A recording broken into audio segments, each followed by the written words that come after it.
Then Chittanupassi. Chitta means mind.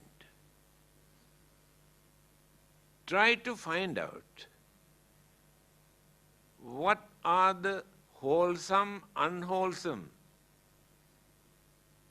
mental attitude that you have in your mind. Your egoism does not allow you to think, I have ignorance, I have what you call anger or hatred. Pretend that you are not having these weaknesses. But we had to accept, yes, I know I am hot-tempered. Then you get the chance to concentrate on that, to reduce and reduce and reduce and reduce and to tame the mind. That is meditation. No religious label for this. Anyone who got a mind can do this. You understand the nature of your own mind. What are the good qualities in your mind by nature? Kindness, sympathy, honesty, patience, tolerance. These good qualities are also there in your mind. Then try to cultivate all the good qualities. Concentrate on them. Development of the mind. Taming the mind. That is called meditation. We have completed 3 items. Last one is Dhammanupassi. Dhamma gives many meanings. Teachings of the Buddha is also called Dhamma. Universal law or natural phenomena also called Dharma. Then we had to concentrate on the nature of natural phenomena, universal law, not created by anybody. The world exists because of these natural phenomena or universal law. But we create our own imagination, not knowing what they are. Things come into existence. How they exist? Due to combinations of elements and energies. Start from molecules from the very beginning. Then go on developing and developing and developing and developing, and later an object come into existence. But this is impermanent. This never remains forever without changing, without decaying and disintegration.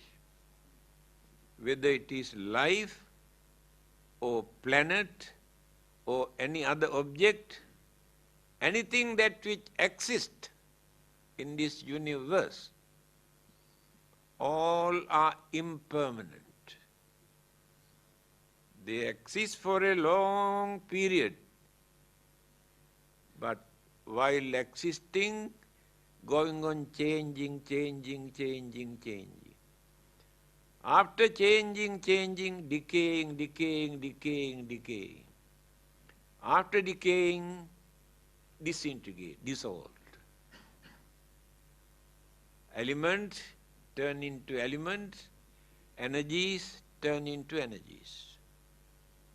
That object disappears. Now let us take this earth. This is an object. Do you think this is permanent? Do you think this remains forever? No.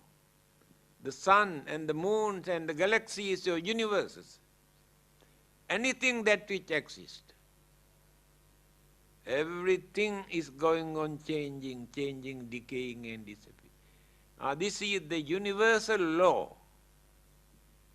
But many people believe this is created by the God. That is their concept. But this is natural. There's nobody behind to handle this. That is called universal law. Universal law is not created by another person.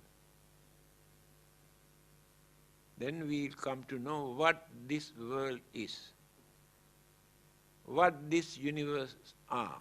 So many universes, not only one.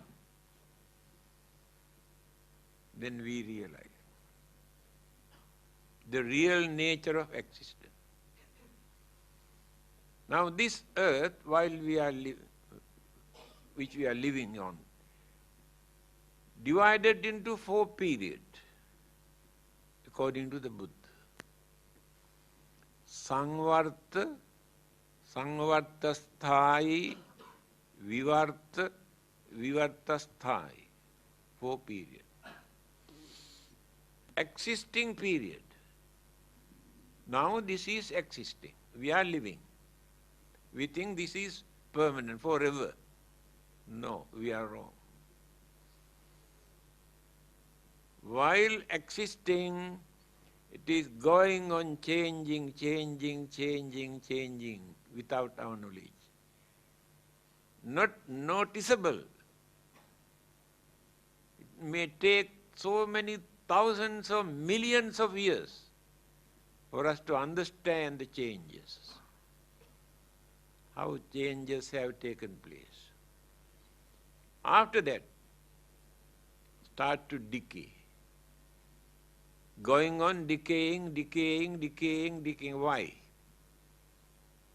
That component things combine together as a bundle with the earth or planet or life or plant or hill or rocks, anything.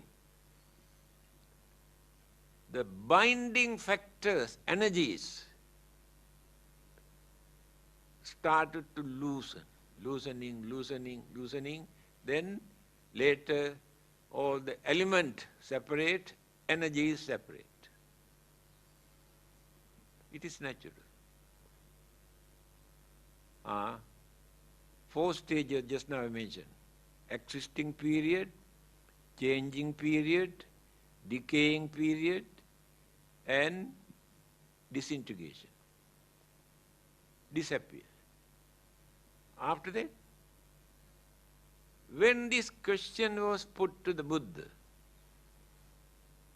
what is the origin of this world? What is the origin of this life? The Buddha said,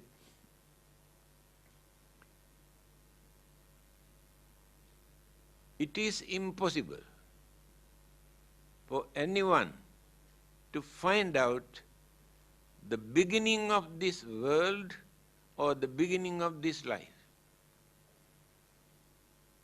Because of this. Now, after ending this existing world, completely disappear. But dispersed particles,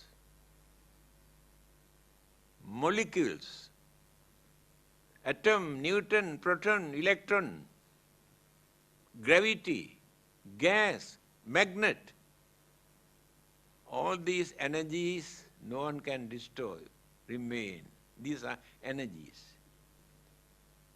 Again these energies slowly, due to gravity and magnet, combine.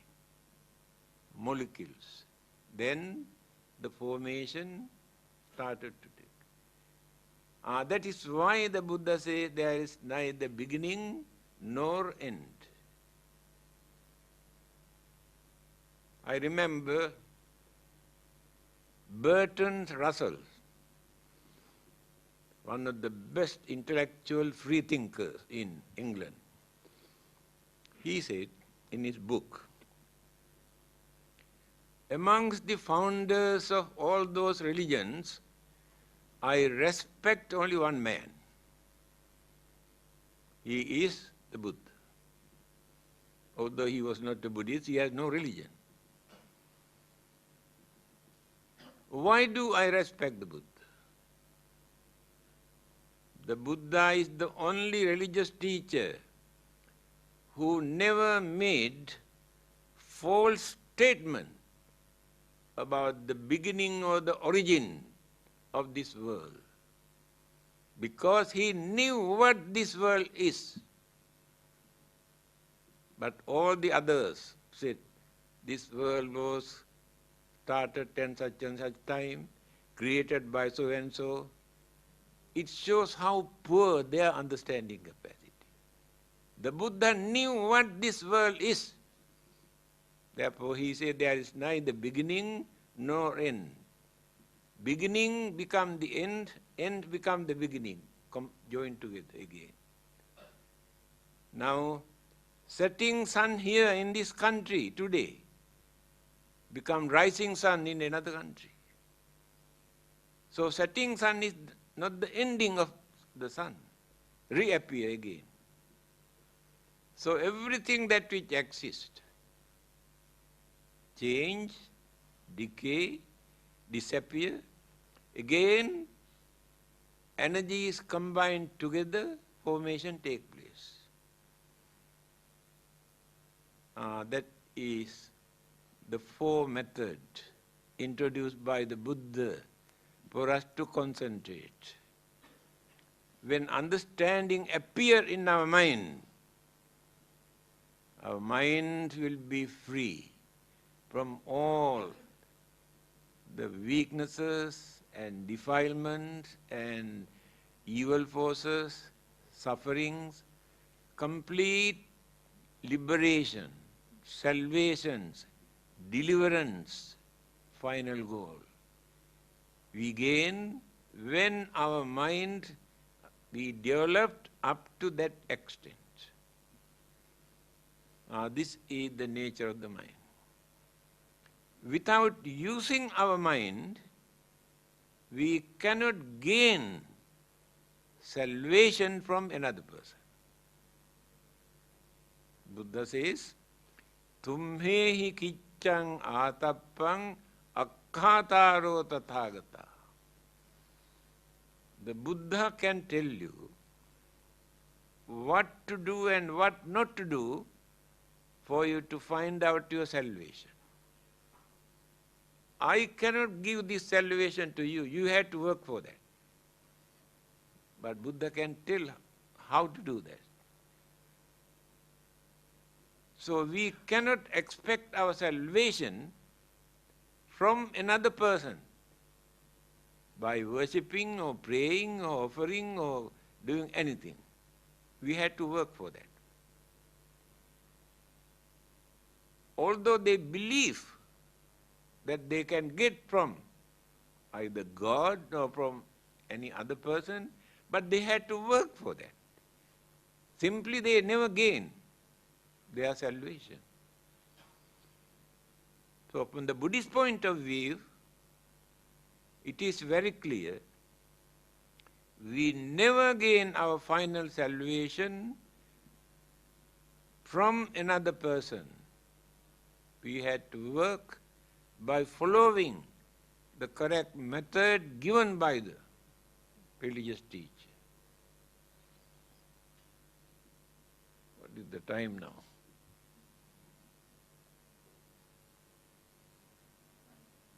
9. Pardon? Still can carry on. What do you want me to do?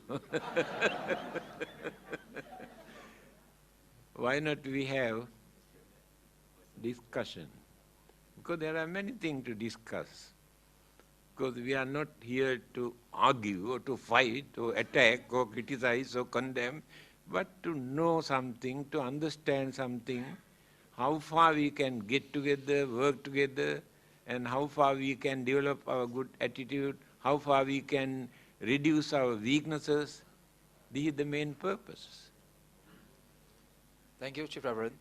Although the Chief Reverend say that the mind is asexual, the organizing committee will not be responsible if the male use a female toilet. Please bear in mind. We are still in this world. Anyway, I open the floor now for questioning. Please use the mic for the benefit of those who are present here, so that we can hear the question.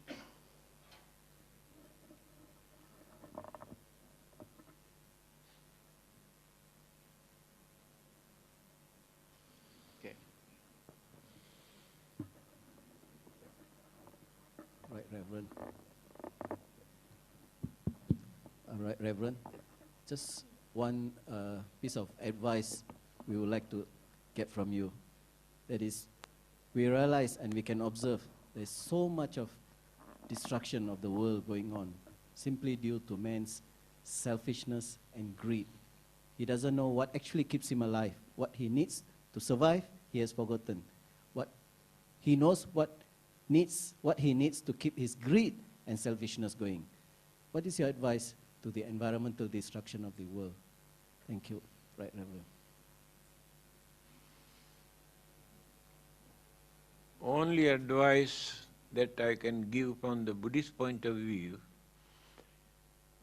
they behave or they do all those things by misusing their craving, selfishness, jealousy, hatred, because of their ignorance.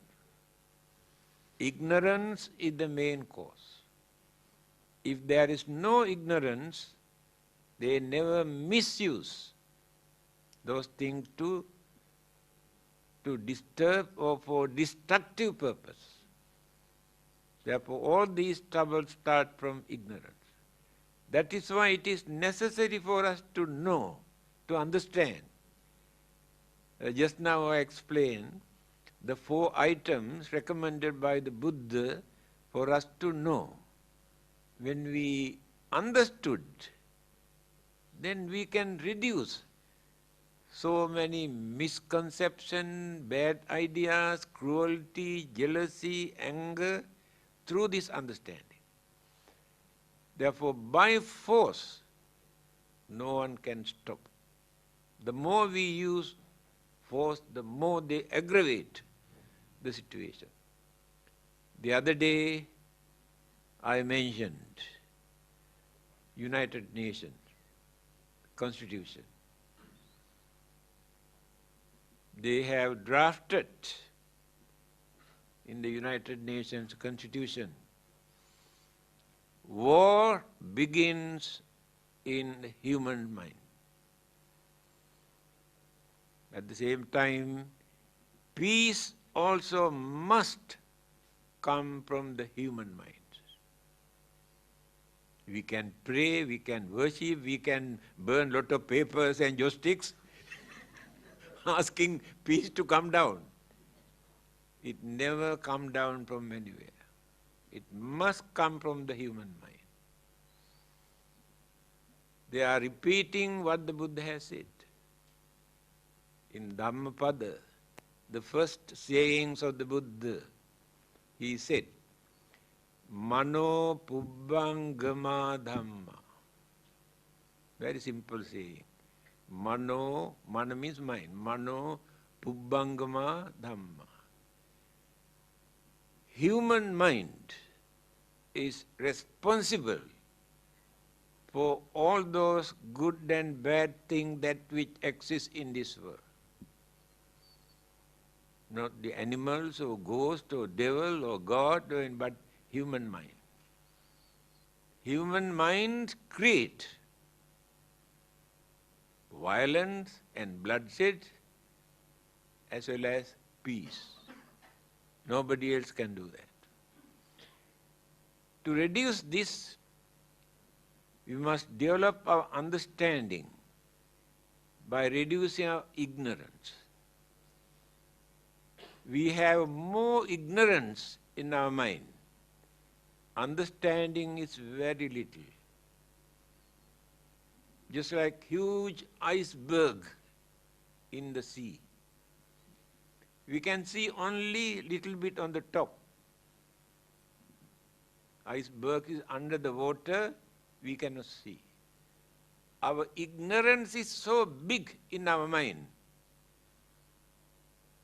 We can understand only little bit.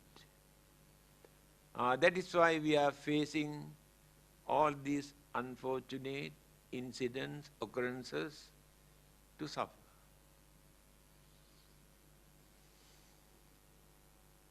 Thank you. Next question.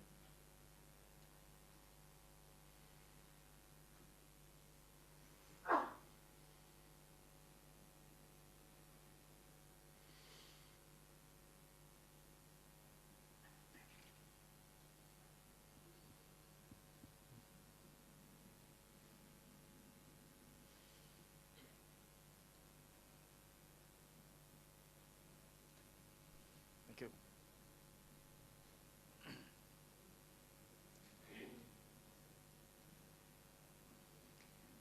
Chief Reverend, some religions seem to have a problem of accepting certain scientific theories like the Big Bang and evolution, that we come from monkeys. Do Buddhism have this problem accepting these scientific theories? Question number 2. About meditation, I've heard other Buddhist monks who say that, to meditate, we must clear the mind. They even give a formula, clear mind, breathe in, don't know, breathe out. But just now, when you were talking about meditation, you seem to insist on focusing on object, either it's a pain or the body or the good feeling or something. So how do you reconcile the two? Thank you. That's all.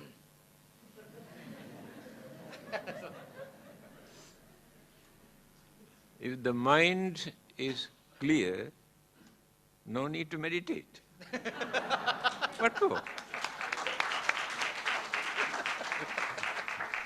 So simple. And the first question is very controversial. What scientists have discovered goes against certain religious concepts and beliefs that they have been maintaining for a long period. Albert Einstein, that day also I mentioned, science without religion is blind. Because scientific knowledge they can misuse and abuse to destroy the whole world. It is ready now. Because no religion to guide them, not to abuse that scientific knowledge. Again he says, religion without science is lame or crippled. What is happening? Scientific discoveries try to topple the religious belief that they maintain for a long period. Religion or religious belief, they maintain not through experiment in a laboratory, through their belief. Religion started with their belief. So what they believe according to their way of thinking at that time, recorded, accepted as truth. But scientists could not satisfy. Without depending on God, without depending on religion, by using their independent intelligence. They discovered so many things that people have never heard, never thought. H.G. Wells, I think many of you know, well-known world historian. He says, according to our holy books, this world was created only few thousand years ago, as Jival says. But when you study geology, we can understand it has taken millions of years for this earth to cool down, settle down, for life to come into existence. Therefore, how can we accept what is written in our holy books? These are the problems they had to face because of scientific discovery. 1998, Pope John announced, there was a big article in the State Times, very clearly mentioned, human beings were not created by the God. They come into existence due to gradual development of evolution. Pope John. I discussed this matter with the Archbishop, Dhammananda. Why Pope says like this? Then he said, actually his idea is, this body is not created by the God. He creates only soul. That is why he says, this human life is not created by the God. But when you refer to Albert Einstein, religion without science is lame, crippled, not practical at all. Now they try to compromise, accept certain discoveries created by the scientists. Then religion becomes active. Therefore, we should not depend on our belief, what they have maintained for a long time. When you read certain Buddhist books, we can see certain stories, certain incidents, but when you compare with the modern education, cannot accept. At that time, the way how they believe. Now take for instance, when the rainbow appears, when I was a small boy, I can remember, my parents told me, do you know what is that? That is the vessel dropped by the God to take water from here. Then the rain comes. All our belief about this worldly condition was exactly like that. And some of these beliefs incorporated into religions, every religion. Buddhism also not free from that, every religion. Therefore, we had to use our common sense of reasoning, understanding, to say, no, it is in our religion, we cannot throw away. That is not the way. What people have believed few thousand years ago about the life and the world entirely changed today, different, according to the modern education.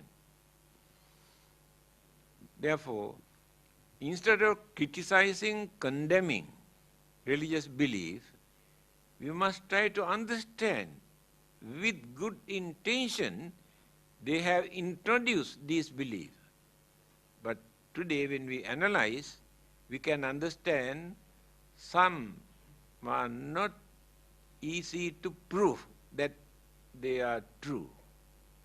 Therefore we must know how to adjust in any religion. Thank you. Next question. Venerable Sir, on the question of rebirth, what is rebirth? And does rebirth confine only to certain religious teachings?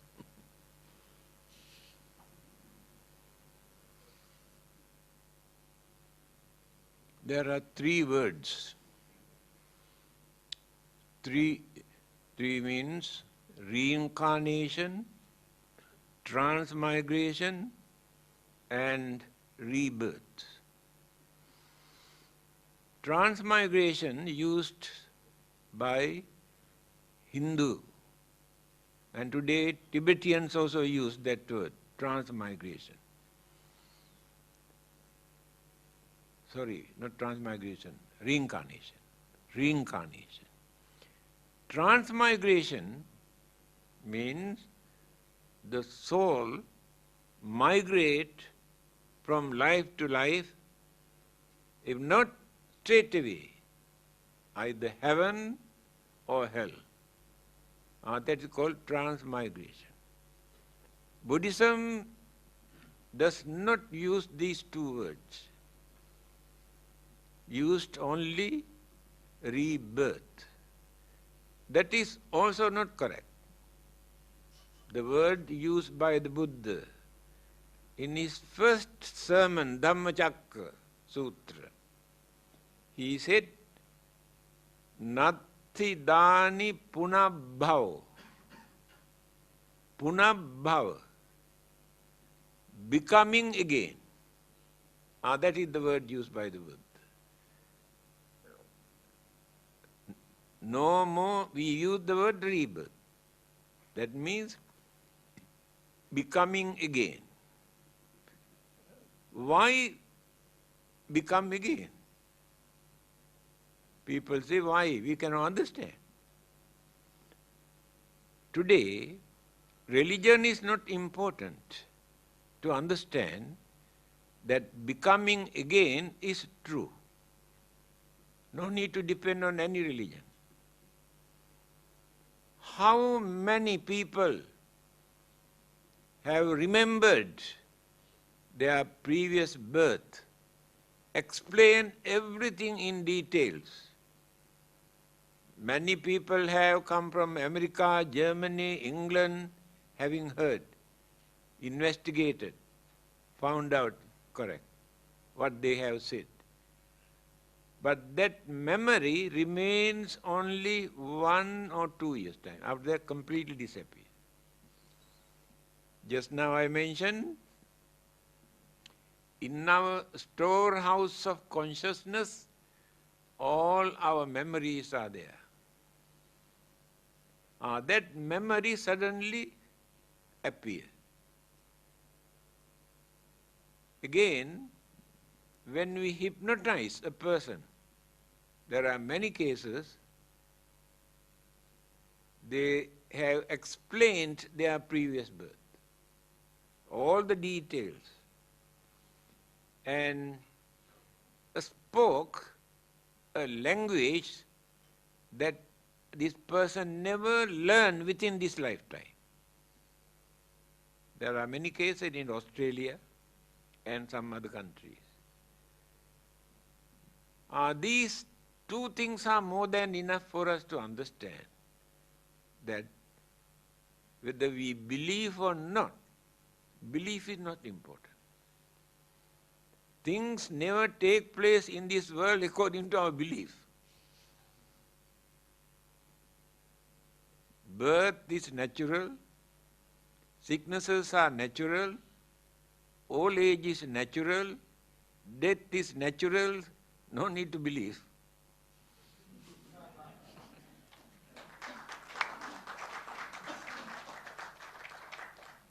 If anything happened to us after our death, that is also natural.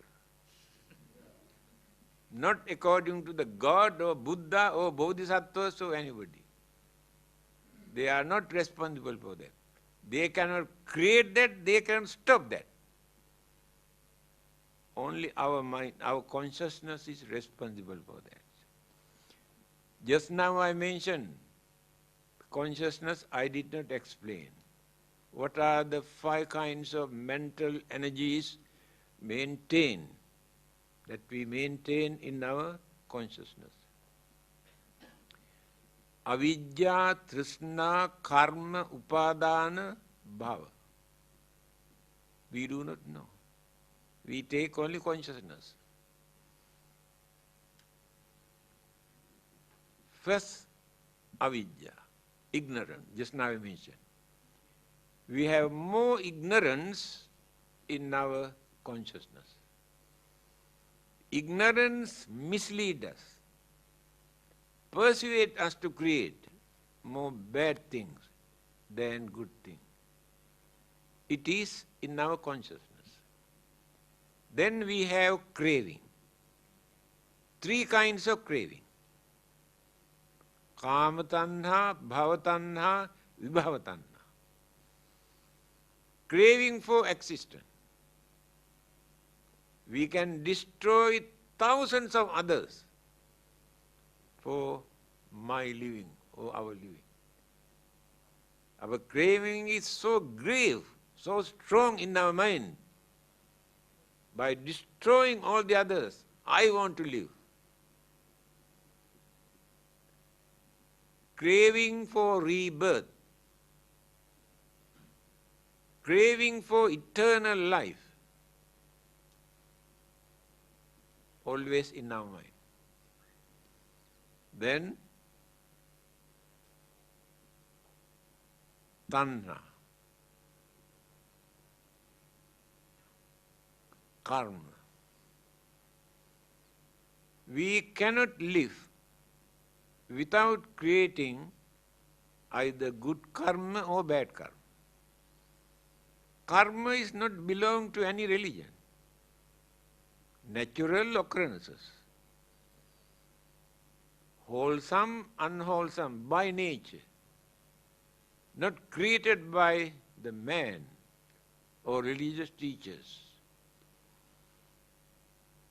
By thinking, by talking, by doing certain things, we create good karma and bad karma. Whether we have religion or not, or whatever religion that we maintain, this is natural. When we develop hatred, anger, jealousy, grudge and ill will in our mind, we create bad karma. When we develop sympathy, compassion, kindness and honesty in our mind, we create good karma. When you scold others to abuse, insult and condemn, we create bad karma. When you talk to others to console, when they are suffering from fear and worries and all sicknesses and all these problems, we talk to them kindly, very nicely to console them. We create good karma. We do certain things for our pleasure or for our living. Certain things are moral, certain things are immoral. Certain things are good, certain things are bad. Everybody is responsible for it. This is in our consciousness. The other one is upadana, attachment. All of us have some sort of attachment towards somebody or something. There's nobody who lives in this world who has no attachment. Last one is karma formation. Karma formation means when we are going to die, senses are not working with the mind. We cannot think purposely. Stop everything. That is the time that subconscious mind projects all our good karma, bad karma, neutral karmas appear, disappear, just like a film show in the mind. Before our death, the last karmic thought that appeared in the mind take the responsibility for the next existence. That is called karma bhava. These five energies are working in that consciousness. So when this consciousness transmitted from here, just now I mentioned, it must enter into a mother's womb. Maybe test tube also a mother's womb. Whether humans or animals or any other, according to karmic energy. Rebirth take place in this way. Not created by anybody, our own mental ingredients we maintain as consciousness. Thank you. Next question.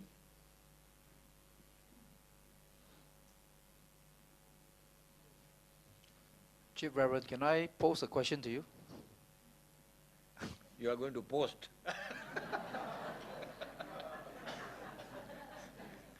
Yeah. My question is, there are quite a number of us who are meditators. Is there any way you can share with us how we are told meditation is a long task, it's a tedious and long path to walk. So very often this thing pops up in the mind. Are we progressing, or are we retrogressing? Can you shed some light on this? How does a meditator know by himself whether he's moving ahead or stagnant or retrogressing? Thank you. When a person is suffering from a sickness, he takes some medicine. While taking medicine, he can understand whether his sickness is reducing or increasing.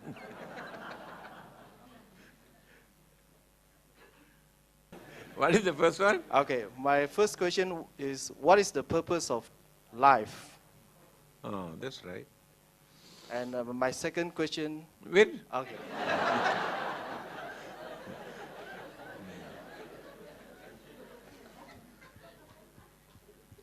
Paratha chariyaya satang hi jivanam. In Sanskrit language, the purpose of our life is to do some service to others. Without serving others, we cannot serve ourselves.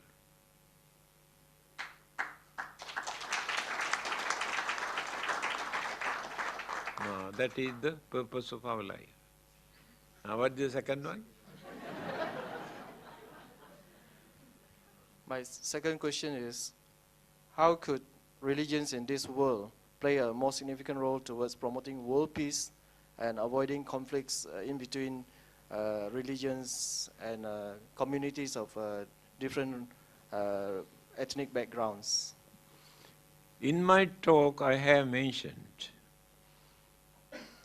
religion is to train human mind not to create violence or disturbances or destruction, but that corrupted human mind misuse religion for their own benefit, to gain more worldly power or political power or material things.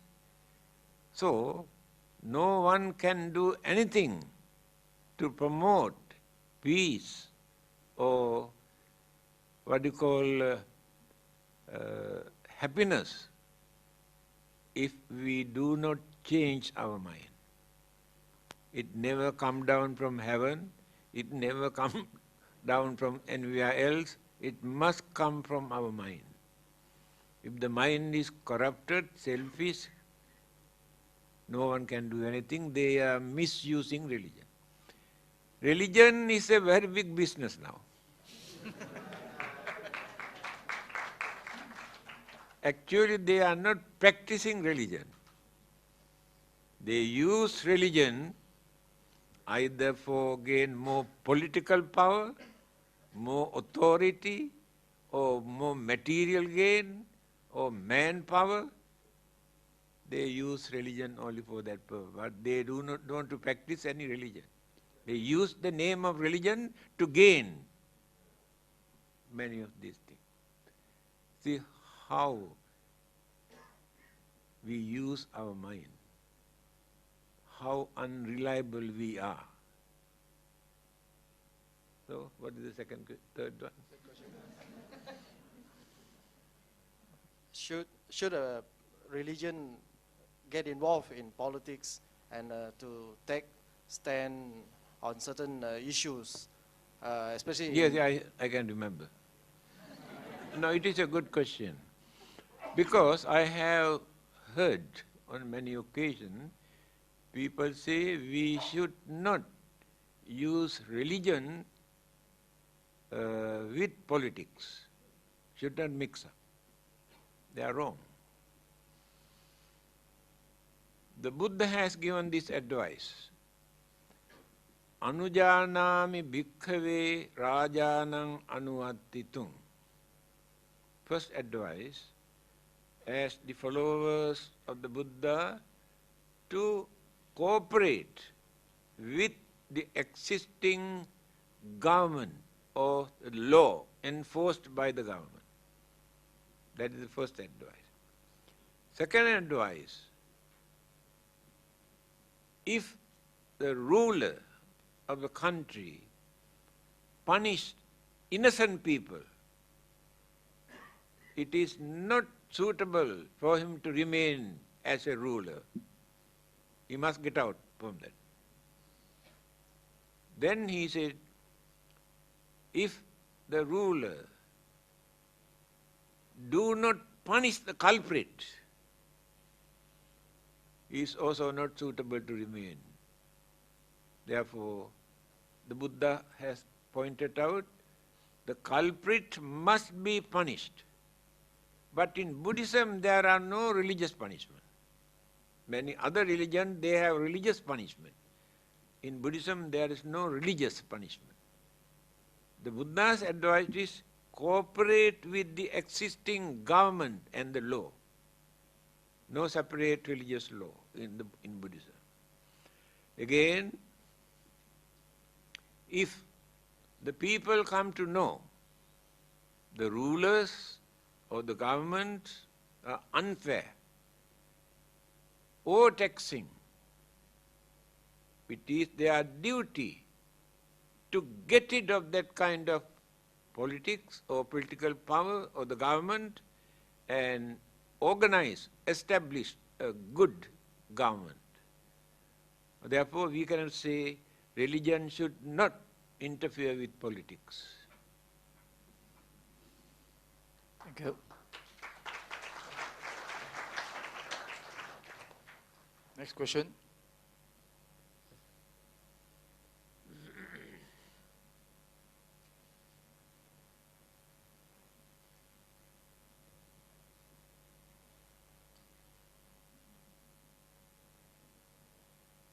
Reverend Sir, good evening. I would like to hear your opinion or belief on destiny. Is it true, or do you believe that human beings are responsible for their own destiny, as in the saying, destiny is in your hands, or is there a higher superpower that determines who we are or where we are? Thank you. I have very clearly explained, individually, each and every person is responsible for his or her life. Another person cannot handle this life. According to the Buddha, either the Buddha or God or Brahma or Deva or any other supernatural living being, they have nothing to do with this. I am responsible for my life. If I don't like to suffer, I must know it is bad for me to do bad thing, cruel, wicked, harmful thing.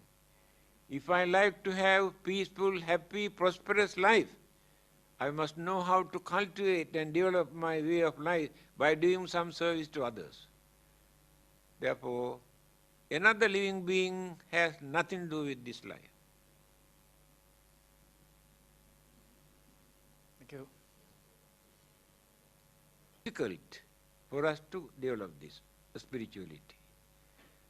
Spirituality means by reducing all the evil forces from the mind, cultivating all the good thoughts, words and actions in the mind, then when the mind is pure, we have cultivated spirituality. In the teachings of the Buddha, he says, the way for you to cultivate your spiritual development to find out the salvation is one way. The method for you to gain worldly material gain and power and authority is another way. These two cannot go together. If you want to develop spiritualism, you had to reduce so much of attachment, craving, anger, jealousy, grudge and ill will, then go on developing. If you are too religious, if you meditate whole day and night, you never gain anything for worldly development. If you want to experience your pleasure, your worldly gain, your material gain, meditation cannot give you anything. You have to work very hard. Buddha says, Alaso gihi kama bhogi nasadu. Those who like to enjoy worldly pleasure, if they are lazy people, nasadu, no good. The Buddha says, Asanyato pabbajito nasadu. The monks or the priest or religious people have no discipline. Nasadu, no good. Raja nasadu anisammakari. Raja, the ruler, if he is very stubborn, very biased, nasadu, no good to remain as a ruler. Yo pandito kodhano so nasadu. If educated person always show his or her anger, nasadu, no good. Here the Buddha said, don't be lazy, you must work very hard. He say, Utthana sampada, arakha sampada. You must be active. You must work hard. You must know how to protect what you have earned without wasting, without neglecting, because you want to lead a worldly life. But while you are leading a worldly life, you had to face enormous problems and troubles and worries and fears. No one can protect it. But if you work for the spiritual development, then you had to reduce all those evil thoughts from the mind, cultivate all the good thought in the spiritual development. 2 lines. Thank you.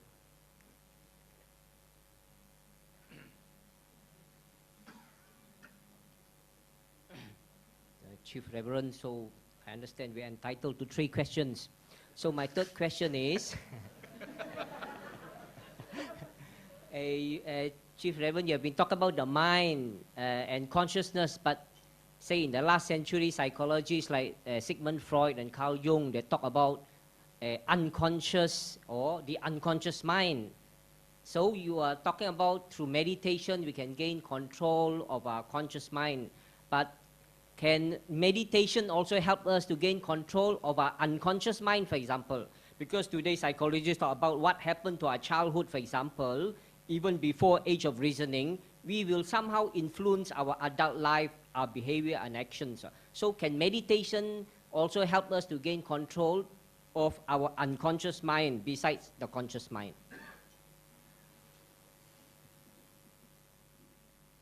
What is the meaning of unconscious? What do you mean by unconscious? That is not conscious, a-conscious, before consciousness. For example, now something happened, child has been abused, for example. So when he grows up to be an adult, this abuse will have influence his actions and thoughts and behavior. They have nothing to do with unconsciousness. Unconscious means when the five senses are not working with the mind, when the mind stops thinking, that is unconscious. That means mind exists, but it does not work, unconscious. So when they meditate, they try to do this. Stop all the five senses, stop thinking, then the mind experience, it is unconscious. Mind experience the bliss. The Buddhas and Arahantas who have attained the higher stage, occasionally, purposely, spend for 7 days as unconscious, just like dead bodies. There is no difference between dead body and their body while they are in unconscious state. And during this period, they experience bliss because the burdens of physical body is not there. The hindrances, obstructions, troubles and problems they are facing because of the body. Hunger, thirst, pain, ache, suffering. So when the mind is in that unconscious state, the mind is free from the physical burden. That is the meaning of unconscious from the Buddhist point of view.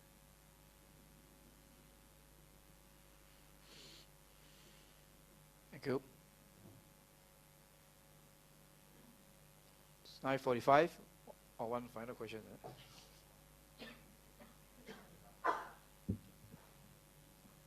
Reverend, I have this question. From what I understand of most religion, the emphasis is on faith, on belief.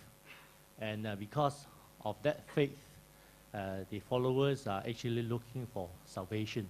They are being taught that through faith you can get salvation.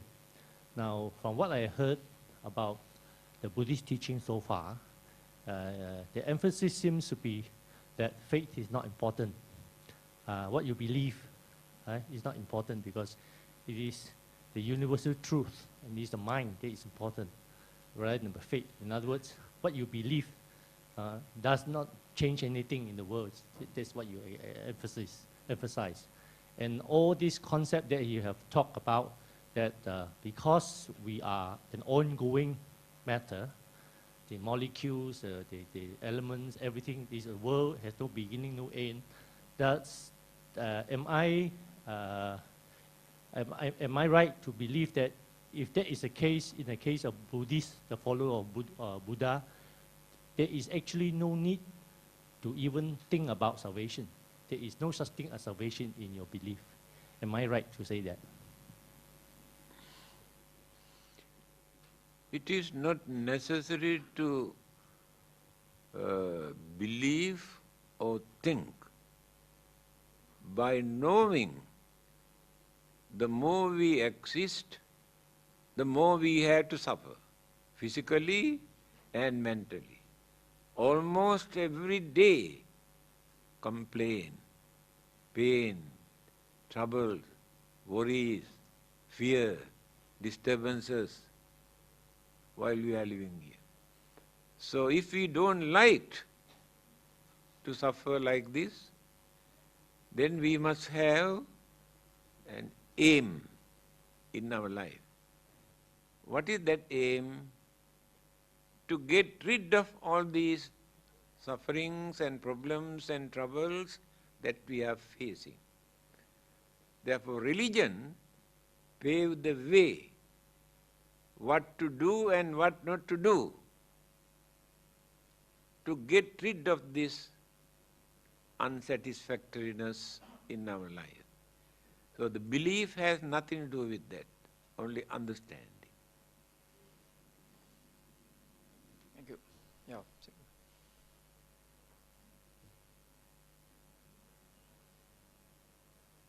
Sorry, Reverend. Before I come to my question, actually, while other religions stress on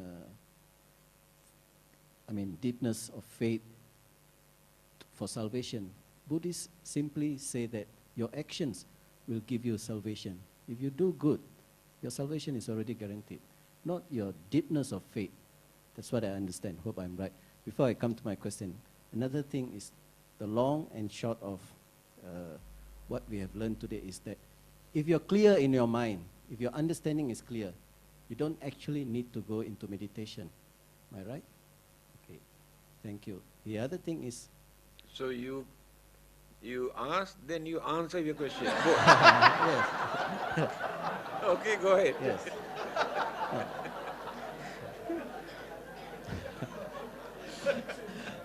I was waiting for the nod from Reverend Said, so I'm glad I'm right. The other thing is, I have in my own concept come out with a difference between religion and spiritualism. Maybe I'm wrong, but just to simplify my simple mind and make it easy, spiritualism and religion are the same, except that spiritualism is the belief in God, in a supernatural being. But you do it in your own way, spiritualism. Whereas religion, I have discovered, is rather giving a brand name to what you believe in a supernatural power. And therefore, there is a lot of diversiveness. There's a lot of you, me, they. We are different. Whereas if you are spiritual, you have no brand. Therefore, there's only one way. If you believe, you believe. Thank you. Please comment.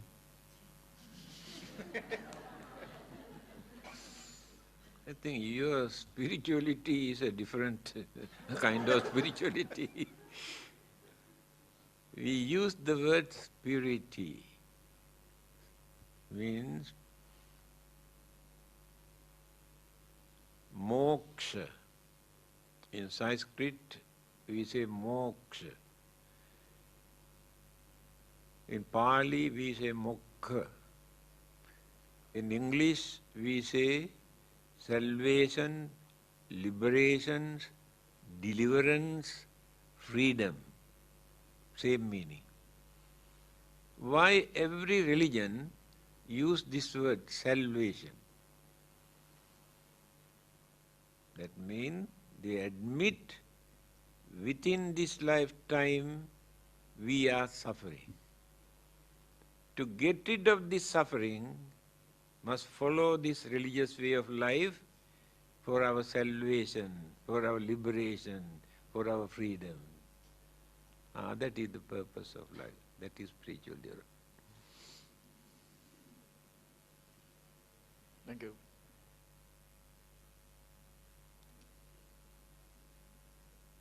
It's now 9:50, so we have come to the end of the Q&A session. So once again, on behalf of everyone, thank you very much, Chief Reverend, for a very beneficial lecture and Q&A session. I'm sure all of us have benefited greatly after hearing Chief Reverend's lecture and responses to the questions fielded. The first leg of Chief Reverend's tour of Sabah has now come to an end. Bhavatu sabba mangalang rakhantu sabba devata sabba buddhanubhavena sada sotti bhavantu te. Bhavatu sabba mangalang rakhantu sabba devata sabba dhammanubhavena sada sotti bhavantu te. Bhavatu sabba mangalang rakhantu sabba devata sabba sanghanubhavena sada sotti bhavantu te. Do you know the meaning of sadhu? Why did you say sadhu? Huh?